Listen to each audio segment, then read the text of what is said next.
لا تبخلوا علينا بالاشتراك ولايك للفيديو لتشجيعنا. تميزت مباراة المغرب والكونغو الديمقراطية بالعديد من المشاهد، وكان أبرزها إصرار المدرب وليد الركراكي على نفس الوجوه التي خاضت مونديال قطر دون تغييرها. وفشل المنتخب المغربي في الحفاظ على تقدمه المبكر أمام الكونغو الديمقراطية وتعادله ليؤجل حسم مروره من دور المجموعات لكأس الأمم الإفريقية كوت ديفوار 2023. وباعتراف مدرب الأسود بعد المباراة، فإن رهانه المستمر على نفس التشكيل المونديالي الذي لمع في قطر كان قرارا خاطئا.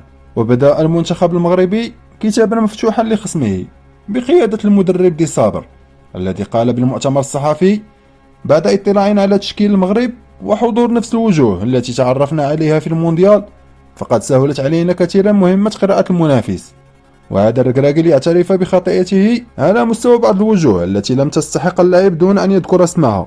وبدا وليد الركراكي مدرب المنتخب المغربي محبطا بعد التعادل أمام الكونغو الديمقراطية في الجولة الثانية من دور المجموعات بكأس إفريقيا 2023. وفشل منتخب المغرب في حسم تأهله مبكرا، وصار رصيده بعض النقاط في صدارة المجموعة ديالو، بينما رفع منتخب الكونغو الديمقراطية الرصيد ديالو إلى نقطتين. وقال الركراكي في تصريحات تلفزيونية أن التعادل منطقي وعادل. هذا أول شيء إنه يمكن نقوله. نحن فرطنا في قتل المباراة مبكرا، خاصة بعد فرص يوسف النصيري التي لم تستغل كما ينبغي. وحين تسنح لك الفرصة للإجهاز على المنافس عليك أن تستغلها، لكن في النهاية علينا قبول الوضع.